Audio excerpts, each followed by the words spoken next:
నేను కాంగ్రెస్ పార్టీలో తిరిగి వస్తానని చెప్పి స్వచ్ఛందంగా ఈరోజు కాంగ్రెస్ పార్టీలో పనికి దయచేసి పద్మ గారు వెంకటేశ్వర గారు వేదికలకి రావాలని కోరుకుంటున్నాం. బలహీన వర్గాల కోసం ఆలోచన చేసింది లేదు. ఎప్పుడు కూడా ప్రజలకు ఎక్కడ ఏ ఇబ్బందులు ఉన్నాయి, మరి ఏం డెవలప్మెంట్ చేయాలి అనే ఆలోచన చేసింది కూడా లేదు. మరి ఎప్పుడైతే 2014 తర్వాత సెంట్రల్లో బీజేపీ పార్టీ వచ్చిందో, మరి అప్పటి నుంచి ఇప్పటి వరకు చూసినట్లయితే రహదారులన్నీ కూడా ఘోరంగా మారిపోయినాయి. మరి ముఖ్యంగా ఈరోజు పరిస్థితి చూసినట్లయితే పూర్తిగా ఆర్థిక మాంద్యంలో కూరుకుపోతున్నటువంటి పరిస్థితి. మరి మోడీ గారు 2014 కంటే ముందు భారతీయ రూపాయిని డాలర్తో పోలిస్తే 65 రూపాయలు ఉండే. మరి అప్పుడు మోడీ గారు గొంతు చించుకొని మాట్లాడుతూ ఏమన్నారంటే, ఎంతో మంది ఆర్థికవేత్తలు ఈరోజు కాంగ్రెస్ పార్టీలో ఉన్నారని చెప్పుకుంటా ఉన్నారు. మరి రూపాయికి క్షీణించిపోతా ఉంటే మరి కాంగ్రెస్ పార్టీలో ఉన్నటువంటి ఆర్థికవేత్తలు మన్మోహన్ సింగ్ గారు కానీ లేకపోతే ఇంకొకరు కానీ ఏం చేస్తున్నారు అని చెప్పి ప్రశ్నించినటువంటి సందర్భం. మరి ఈరోజు చూస్తే 90 రూపాయలకు పడిపోయింది. ఒక రికార్డు స్థాయిలో ఈరోజు డాలర్తో పోలిస్తే భారతీయ రూపాయి ఈరోజు 90 రూపాయలకు పడిపోయింది. ఈరోజు ఏ బీజేపీ నాయకుడు మరి ఈ విషయం మీద మాట్లాడిన సందర్భం లేదు. ఒక్కరు కూడా నోరు విప్పి మరి ఎందుకు ఇంత పెద్ద ఆర్థిక సంక్షోభం వస్తా ఉన్నది మన భారతదేశంలో, మరి దీన్ని ఏ విధంగా గట్టెక్కించాలన్న ఆలోచన ఎవరికి కూడా లేదు. ఇవన్నీ మోడీ గారికి కూడా. మరి మోడీ గారి ప్రభుత్వం ఎప్పుడైతే వచ్చిందో మధ్యతరగతి వారు పూర్తిగా పేదవారైపోతా ఉన్నారు. నిరుపేదలైతే పూర్తిగా తిండికి లేని పరిస్థితి ఈరోజు మనం చూస్తా ఉన్నాం. ఉన్న ఉద్యోగాలు మొత్తం గుడవించుకున్నాడు. అదేవిధంగా గవర్నమెంట్ సంస్థలన్నింటినీ కూడా ప్రైవేటీకరణ చేస్తూ ఉన్నాడు. ఎయిర్లైన్స్ కానీ, బిఎస్ఎన్ఎల్ కానీ, ఎల్ఐసి కానీ, ఇంకా ఎన్నో రైల్వేస్ కానీ, ఇంకా ఎన్నో గవర్నమెంట్ సంస్థలన్నింటినీ కూడా ప్రైవేట్ పరం చేస్తూ ఉన్న ఉద్యోగాలన్నింటినీ కూడా పీకేసినటువంటి పరిస్థితి ఈరోజు మనం చూస్తా ఉన్నాం భారతదేశంలో. అదేవిధంగా మరి మోడీ గారు ఎప్పుడైతే ప్రధానమంత్రి కాలేదో మరి అప్పుడు పెద్ద పెద్ద లెక్చర్లు ఇచ్చినాడు, ఎన్నో వాగ్దానాలు చేసినాడు. సంవత్సరానికి 1 కోటి ఉద్యోగాలు ఇస్తారని చెప్పినాడు భారతదేశంలో.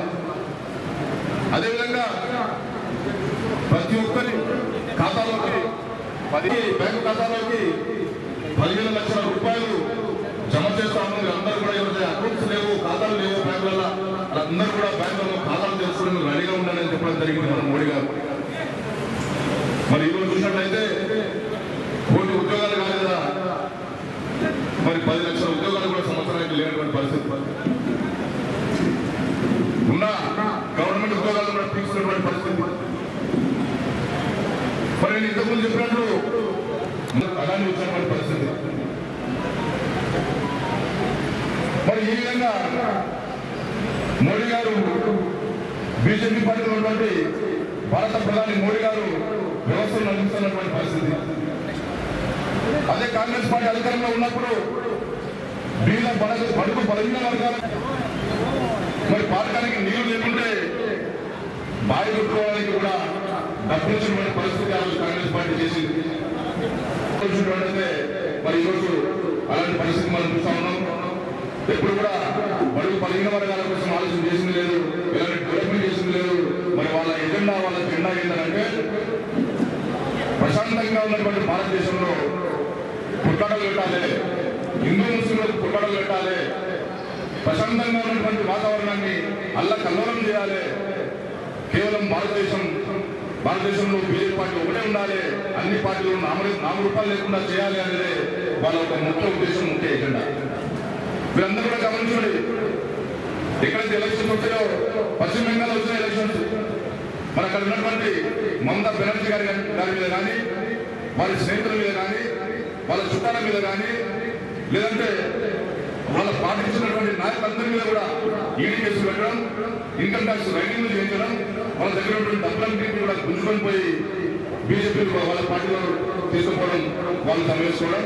అక్కడ ఎలక్షన్స్ వస్తే బీజేపీ పార్టీ ఒకటే ఖర్చు పెట్టాలి, బీజేపీ పార్టీ మాత్రమే అధికారంలోకి రావాలి, మిగతా వాళ్ళు ఎవరు కూడా అధికారంలోకి రావట్లేదు దురుద్దేశంతో వాళ్ళు ఆ విధంగా చేస్తా ఉన్నారు. మరి అదేవిధంగా తమిళనాడులో కూడా మరి మీరందరూ తెలిసిన విషయమే. అక్కడ ఉన్నటువంటి ఇప్పుడు ప్రజెంట్ ముఖ్యమంత్రి స్టాలిన్ గారు ఎలక్షన్స్ లో ఉన్నప్పుడు స్టాలిన్ గారి పార్టీ అధికారంలోకి వచ్చే అవకాశం ఉందని చెప్పి మరి స్టాలిన్ గారి మీద కానీ వారి స్నేహితుల మీద, వారి చుట్టాల మీద, వారి పార్టీ కార్యకర్తల మీద, నాయకుల మీద అందరి మీద కూడా ఈడీ కేసులు పెట్టి ఇన్కమ్ ట్యాక్స్ రైటింగ్లు చేసి వాళ్ళ ఉన్నటువంటి డబ్బులన్నీ కూడా తీసుకుపోయి వాళ్ళని నిర్వీర్యం చేసి అక్కడ గవర్నమెంట్ రాకుండా ప్రయత్నం చేసేటువంటి సందర్భం. కానీ ఎక్కడైనా సరే మీరు ఆలోచన చేయండి, ఈవెన్ పశ్చిమ బెంగాల్ కానీ తమిళనాడు కానీ ప్రజలు కూడా గమనిస్తూ ఉన్నారు, ప్రజలందరూ కూడా ఒకటి గమనిస్తూ ఉన్నారు. ఈ రోజు బీజేపీ వాళ్ళు అధికారంలో ఉన్నందుకు వాళ్ళ అధికారాన్ని దుర్వినియోగం చేస్తూ వీళ్ళందరి మీద కూడా కేసు పెట్టడం, వీళ్ళందరూ కూడా ఇన్కమ్ ట్యాక్స్ రైటింగ్ చేయడం, ఇవన్నీ చేయడం అన్యాయం అని చెప్పి డబ్బులన్నీ కూడా బీజేపీలో తీసుకొని మరి పశ్చిమ బెంగాల్ అయితేనేమో అక్కడ ఉన్నటువంటి మమతా బెనర్జీ గారికి, మరి తమిళనాడు అయితేనేమో స్టాలిన్ గారికి ఓటు వేసి గెలిపినటువంటి సందర్భం. మరి ఈ రోజు భారతదేశంలో కూడా అన్ని రాష్ట్రాల్లో కూడా ఇదే పునరావృతం కాబోతుందని చెప్పి ఈ రోజు నేను బీజేపీ పార్టీకి అర్థమని చేస్తా ఉన్నా. ప్రజలంగా రాష్ట్రంలో చూసినట్లయితే ఈ రోజు వర్షాలు పెద్ద ఎత్తున పడుతూ ఉన్నాయి, భారీ వర్షాలు పడుతూ ఉన్నాయి. ఎక్కడెక్కడ రైతులందరూ కూడా వరదలు వచ్చి పంట పొలాలతో నష్టపోతా ఉన్నారు, మొత్తం మునిగిపోయి ఏ పంట కూడా పండే పరిస్థితి లేదు. మరి ఇక్కడ ఉన్నటువంటి స్థానిక ఎమ్మెల్యే మిస్పానంద్ గారు మీతో నేను అనే కార్యక్రమం పెట్టుకొని మరి ఊర్లో తిరుగుతూ ఉన్నాడు. మరి ఈ రోజు నేను ఈ వేదిక గురించి ఆయన అడుగుతా ఉన్నా, అయ్యా ఎమ్మెల్యే మిస్పానంద్ గారు, మీరు మీతో నేను అనే కార్యక్రమం పెట్టుకొని ఊర్లో తిరుగుతున్నారు కదా, మరి ఆ ఊళ్ళలో మునిగిపోయినటువంటి పంట పొలాలు మీకు కనిపించట్లేదా? లేదంటే మరి ఇళ్లలోకి ఈ వరద నీరు వచ్చి మొత్తం మునిగిపోయి అక్కడటువంటి వాళ్ళ ఆస్తులు నష్టమవుతుంటాయి, ధ్వంసమవుతుంటాయి, మరి అవి కనిపించట్లేదా? మరి కొందరు ఇళ్ళు అయితే పాత ఇళ్ళు కూలిపోతున్నాయి, మరి అవి కనిపించట్లేదా? మరి ఒక్కసారైనా ఈ కూలిపోయిన ఇళ్ళ దగ్గరికి కానీ, లేకపోతే ఇళ్లకు వరదలు వచ్చినటువంటి వాళ్ళ దగ్గరికి కానీ, లేకపోతే పంట పొలాలు మొత్తం వరదలు వచ్చి పంటలు మొత్తం నష్టపోయేటువంటి ఆ పంట పొలాల దగ్గరికి కానీ ఒక్కసారి ముఖానికి ఒకసారి పోయి చూసినావా? ఒక్క రైతులను పోయి పరామర్శించినవా? మా గవర్నమెంట్ ఉన్నది, నేను ఎమ్మెల్యే ఉన్నా, మన ప్రతి రైతుకు నేను 20,000 రూపాయలు ఎకరాకు చూపిస్తానని చెప్పి ఒక్క మాటలను చెప్పినావా? ముఖ్యమంత్రి కేసీఆర్ గారికి తీసుకుపోయి ఒక్క మాటలను చెప్పినావా?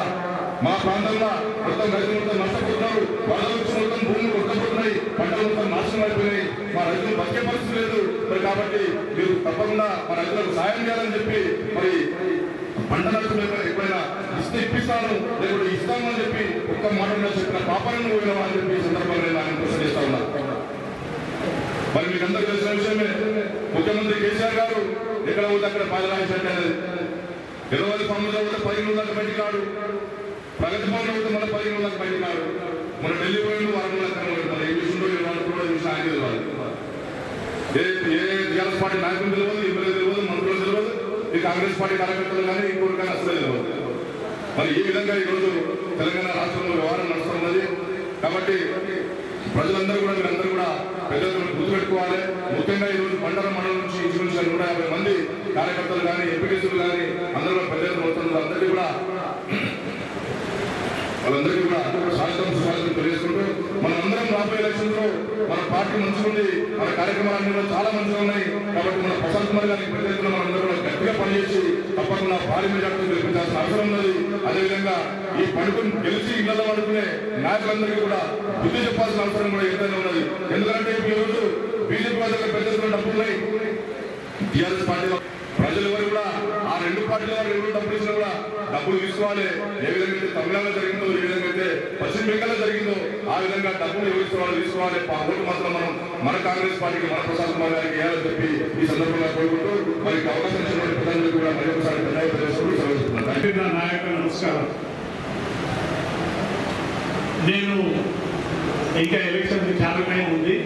నేను ఈరోజు కార్యకర్తలకు ఒక సూచన ఇస్తున్నా. ఈ సూచనలు అందరూ కూడా పాటించాలని కోరుకుంటున్నాను. ఏంటంటే ఇది కాంగ్రెస్ పార్టీ 200 సంవత్సరాలు పోరాడి స్వాతంత్రాన్ని తెచ్చిన కాంగ్రెస్ పార్టీ 135 సంవత్సరాలు పైబడి ఉన్నటువంటి కాంగ్రెస్ పార్టీ. ఇది నిన్న మొన్న పుట్టినటువంటి కాంగ్రెస్ పార్టీ కాదు. బీజేపీ కానీ ఇంకా ఇతర పార్టీ టిఆర్ఎస్ కానీ ఇంకా వేరే పార్టీలకి కాదు. ఇది 135 సంవత్సరాల పై పడినటువంటి పార్టీ. ఎందరో నాయకులు వచ్చిర్రు పోయిర్రు, కానీ పార్టీ నడుస్తూ ఉంది. మనం చూసినాం అంటే యువకులు చూసిరో లేదో కానీ మేము చూసినాం. కొత్త పెద్ద ఏది వాళ్ళం 83లో తెలుగుదేశం పార్టీ వచ్చింది. తెలుగుదేశం పార్టీ వచ్చింది ఆ రోజు అవసరం. తెలుగుదేశం పార్టీ వచ్చినప్పుడు అంతా కూడా రాజకీయం ఏమనేది అందరికి కూడా చూడంగా తెలిసిపోయింది. మరి ఆ రోజు సాప చుట్టినట్ల మొత్తము తెలుగుదేశం పార్టీ గెలిచింది. మరి మనం ఇప్పుడు చూస్తున్నాము ఒక 18 సంవత్సరాలు కింద 2004లో ఉన్నటువంటి తెలుగుదేశం పార్టీ మళ్ళా రాలే. మరి బీజేపీ కూడా అంతే అవుతుంది, మళ్ళా రాదు. మన దగ్గర రాలేదు కానీ సెంటర్లో 10 సంవత్సరాలు అయిపోతుంది.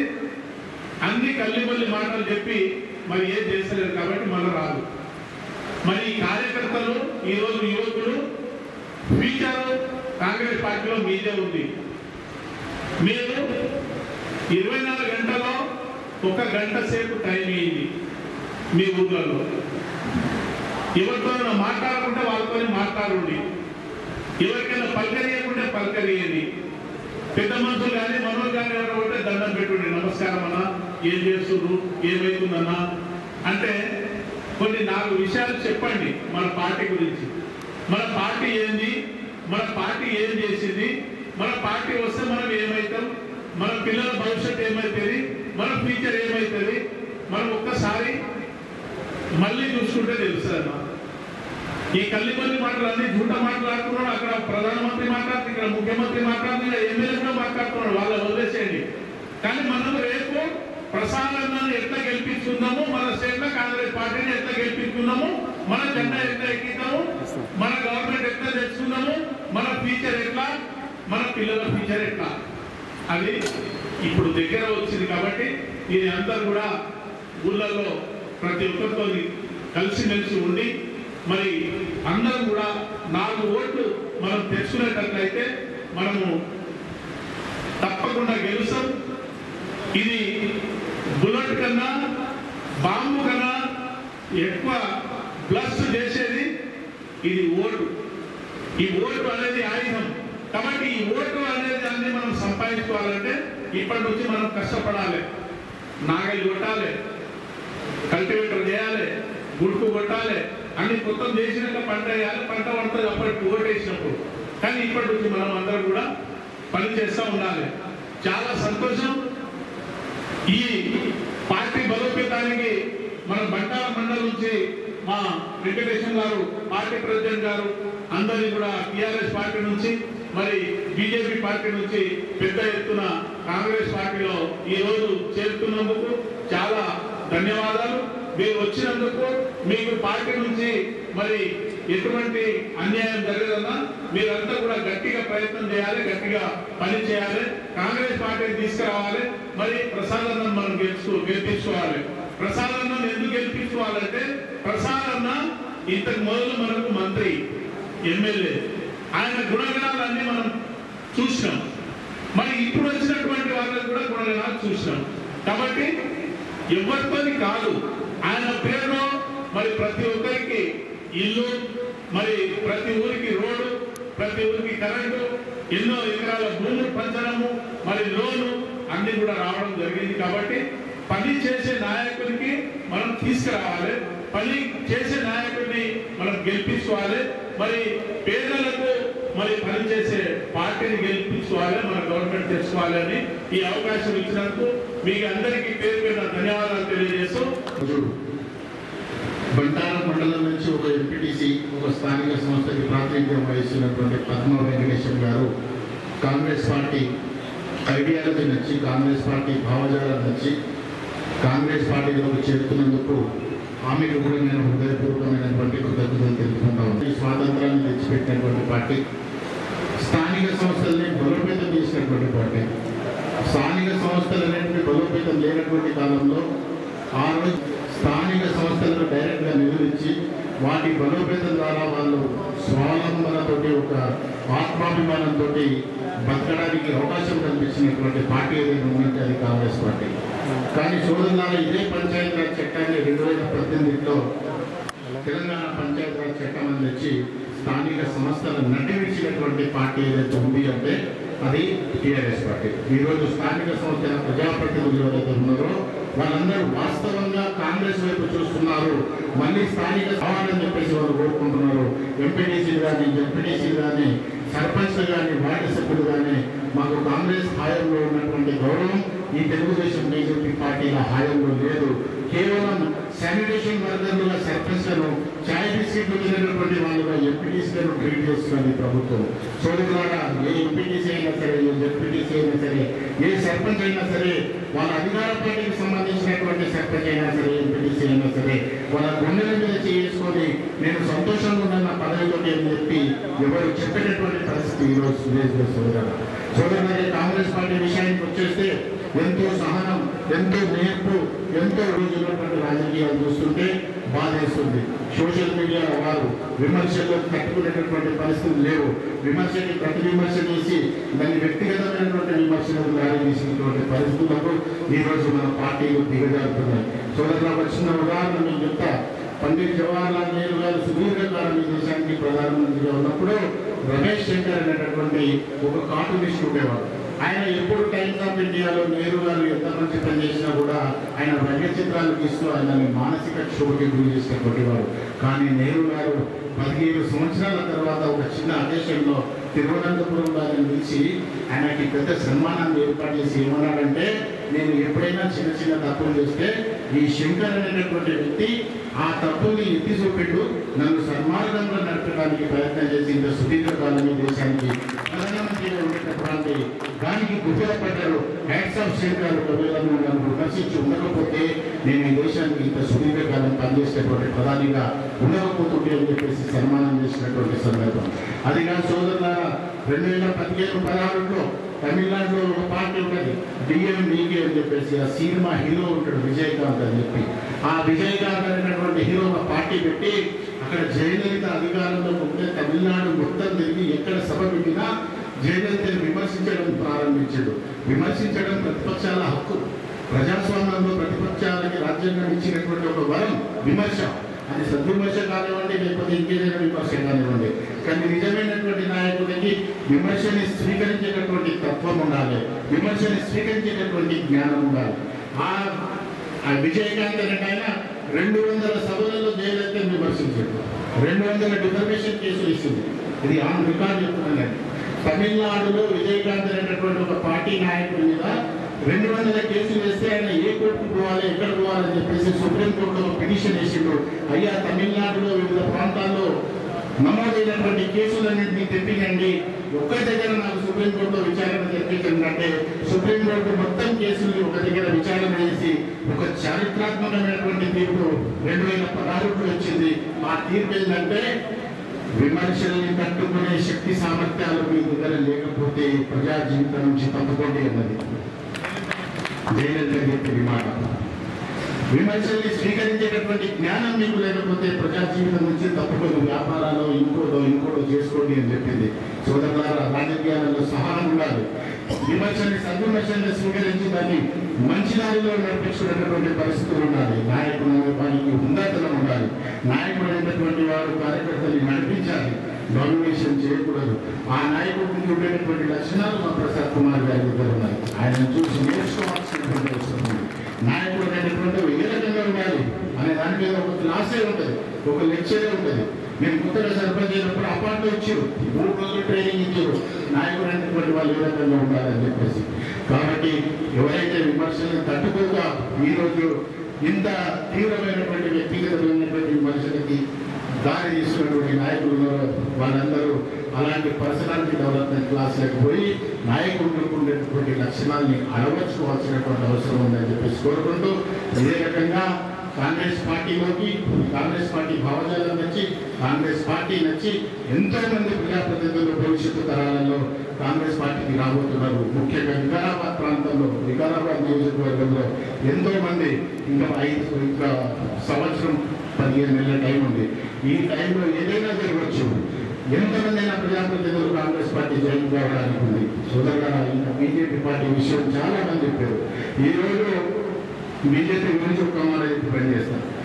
ఏదైనా పార్టీ వస్తే నేను అధికారంలోకి వస్తే యూనివర్సిటీ పెడతా, కాలేజ్ పెడతా, లేకపోతే ప్రాజెక్టు పెడతా, రోడ్లు వేస్తా, ఇంకోటి చేస్తా అని చెప్పేసి చెప్తారు.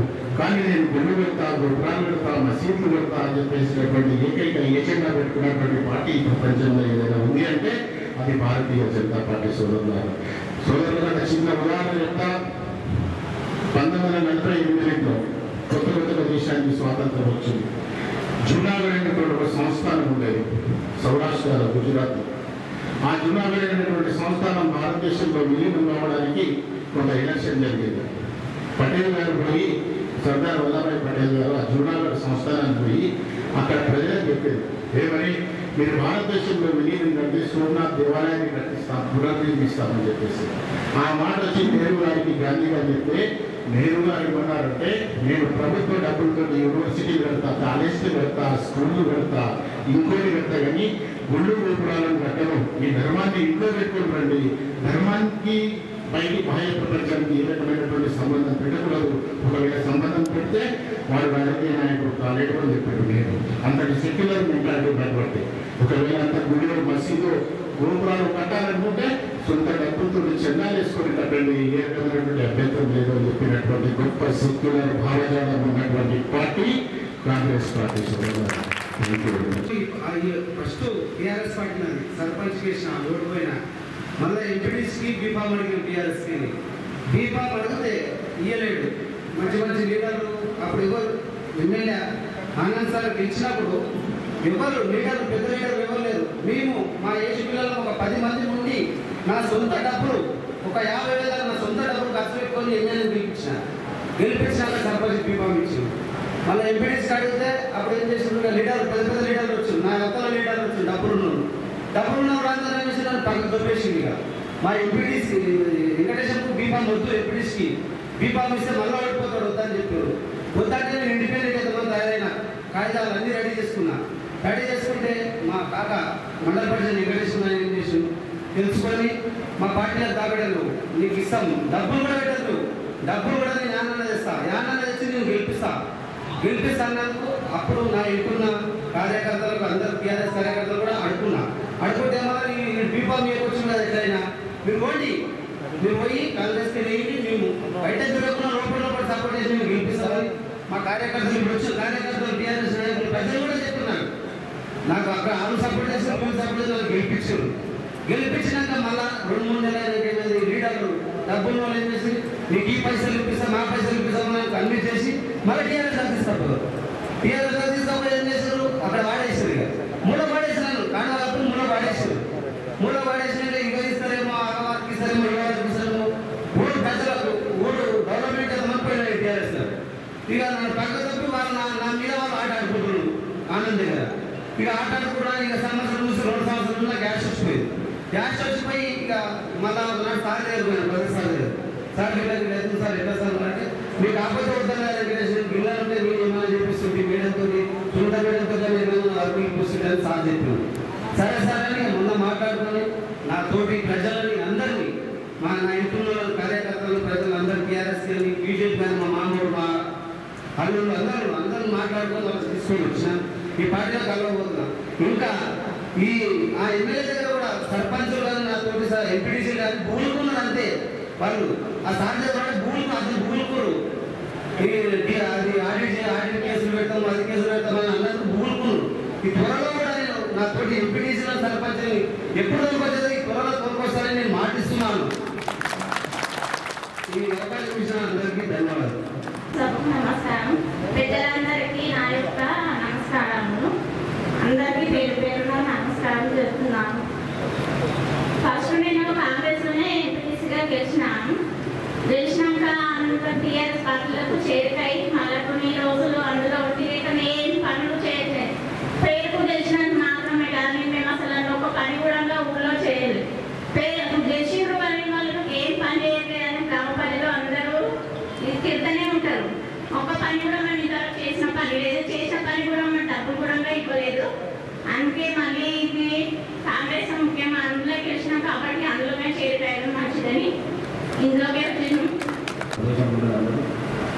మరి పత్రికా మిత్రులకు అందరికీ, వివిధ మండలాల నుంచి వచ్చిన కాంగ్రెస్ అభిమానులకు అందరికీ మరి నా యొక్క నమస్కారాలు తెలియజేసుకుంటూ, ముఖ్యంగా అధికారం పార్టీ ఉండి అధికారం కోసం లెక్క చేయకుండా ప్రసాదన మీద కాంగ్రెస్ పార్టీ మీద ఏదైతే నమ్మకం పెట్టుకొని వెంకటేష్, మరి అదేవిధంగా మా ఎంపీటీసీ పద్మ, రవీందర్ రెడ్డి గారు, బసవరాజు గారు, వారితో పాటు 150 మంది లోకల్లో అందరు కలిసి వచ్చిండ్రు.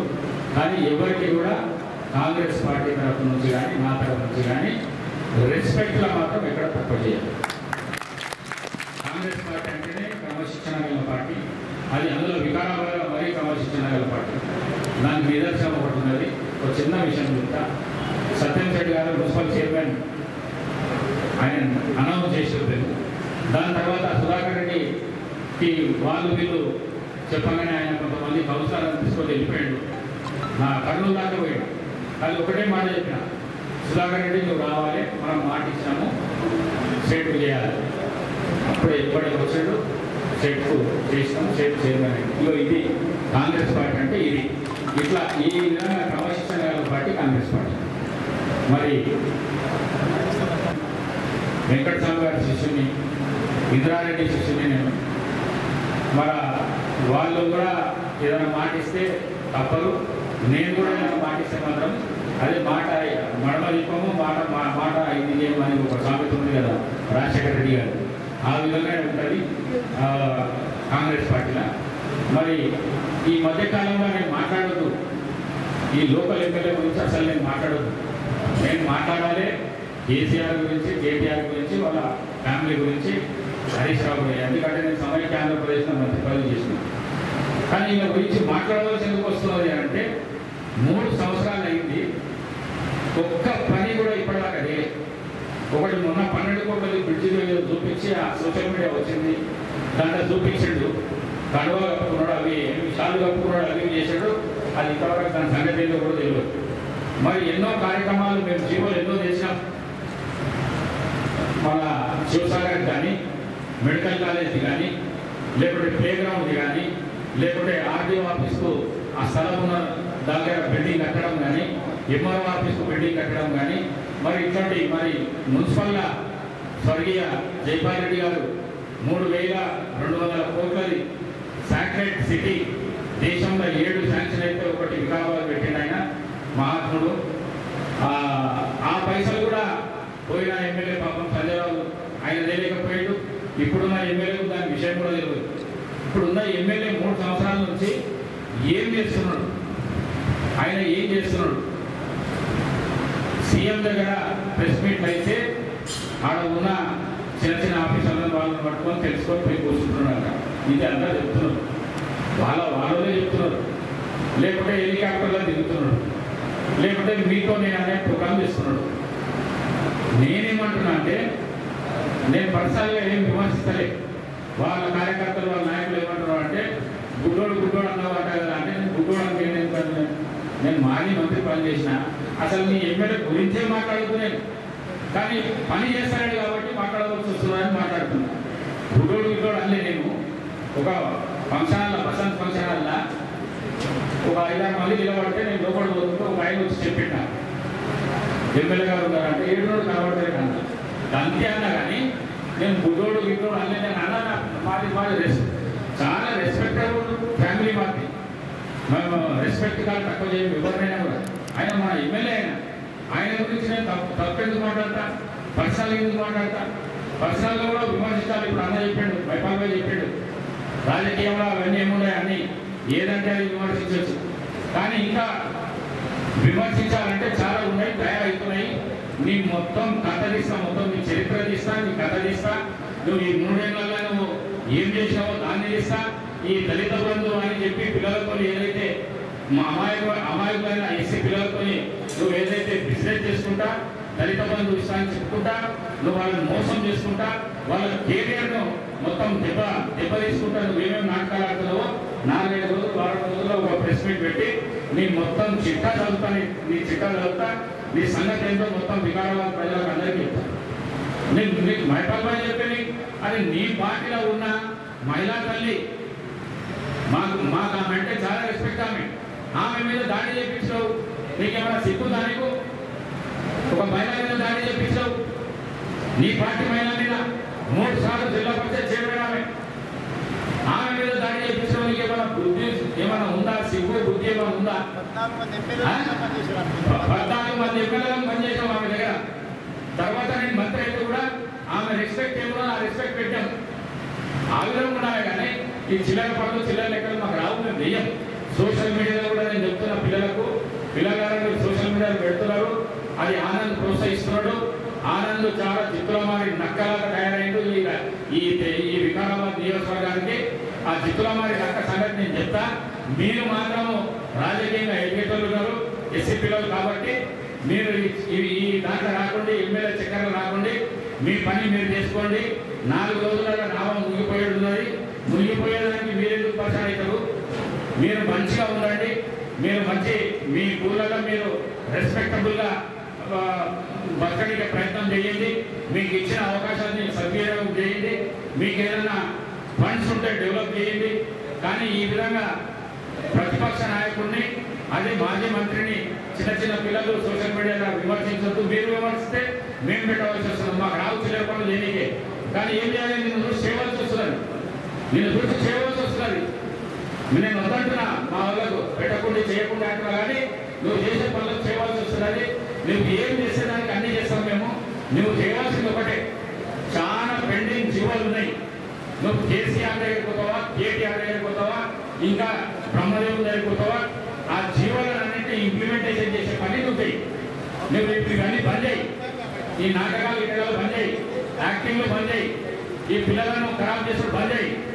నువ్వు చేసేది ఒకటే, నీకు అవకాశం కల్పించింది. నువ్వు ఏదో నిన్న ఒకసారి గెలిచినాక ఏమన్నాడు అంటే, 2 మాజీ మంత్రులను ఓడగొట్టి వచ్చినా. బాబు నువ్వు ఓడగొట్టలేవు, మేమిద్దరం నిలబడుతున్నాం. నువ్వు మా మధ్యలోకి వెళ్ళి వచ్చావు. నువ్వు ఓడగొట్టే కెపాసిటీ నీకెక్కడిది?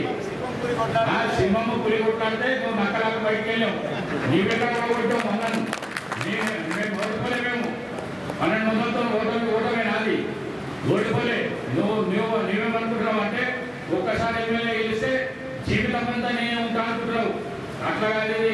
ఏడాది పిల్లలకు ఎట్లయితే పరీక్షలు ఉంటాయో అట్లనే 5 ఏళ్ళకు ఒకసారి పరీక్ష ఉంటుంది. 5 ఏళ్ళకు ఒకసారి ఎలక్షన్లో గెలవాలి. ఆ దానికి నేను ఇంత పెరిగిపోయి కాంగ్రెస్ మొత్తం ఖతం చేసేస్తా, కాంగ్రెస్ వికారాబాద్ లేకుండా చేసేస్తా అన్నావు. ఇక స్టార్ట్ అయింది చేర్చుకున్నాడు. నువ్వు ఏడుంటావు, నీ సంగతి ఏంటో ఇప్పుడు తెలుస్తుంది. మేము ఇన్ని దినాలు ఏమన్నామంటే వద్దు, మిమ్మల్ని సతాయిస్తున్నాడు.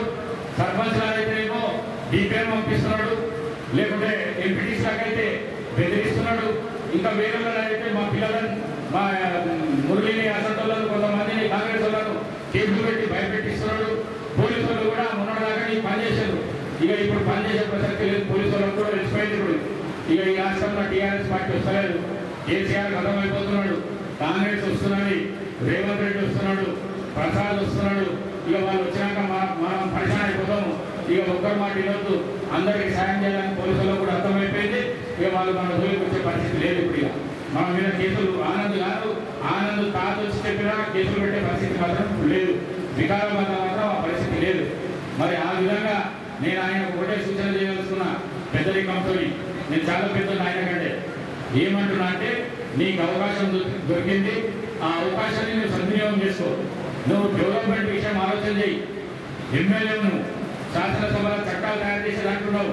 ఏదైతే బడ్జెట్లో ఆ బడ్జెట్లో నీ వాటా ఎందుకు పోయి అడుగు నీ ముఖ్యమంత్రిని. నేను ఉన్నప్పుడు 900 కోట్లు తెచ్చిన, 6 ఏళ్లలో 900 కోట్లు తెచ్చిన. నువ్వు ఏం తెచ్చినావో చూపి. అటువంటి పనులు చేయి, చిల్లర పనులు చేయకు, చిల్లర వేషాలు చేయకు, పిల్లలను ఖరాబ్ చేయకు. ఎవరన్నా నా విషయంలో కానీ టీఆర్ఎస్ ఎవరన్నా ఏమన్నా మాట్లాడింది అనుకో, మీరు జాగ్రత్త అని చెప్తున్నా చూడండి. తర్వాత పరిచయం అయిపోతుంది. మన ఎప్పటికి ఒకటే పార్టీ ఉండదు, ఎప్పటికి ఒకటే ఎమ్మెల్యే ఉన్నాడు, చేంజ్ అవుతూ ఉంటుంది. ఒకరోజు ఆయన, ఒకరోజు నేను, ఒకరోజు ఇంకో ఆయన. అంత మాత్రాన మొత్తం విరోధిపోకుండా దయచేసి చెప్తున్నా, పార్టీని కానీ ప్రసాద్ కానీ పార్టీలో ఉన్న నాయకులు కానీ ఎవరన్నా విమర్శ చేస్తే మంచిగా ఉండదని చెప్పేసి మీకు ఈ సభాముఖంగా తెలియజేసుకుంటూ, అదేవిధంగా ఈరోజు వచ్చిన టీఆర్ఎస్ కు సంబంధించిన నాయకులు ఎవరైతున్నారో వాళ్ళు ఎక్కడెక్కడ ఏ పోస్టుకు ఫిట్ అవుతారు సముచిత పదవి ఆయనకు ఇయ్యాలో ఆ పదవించి ఆయనను కూడా గౌరవిస్తాము.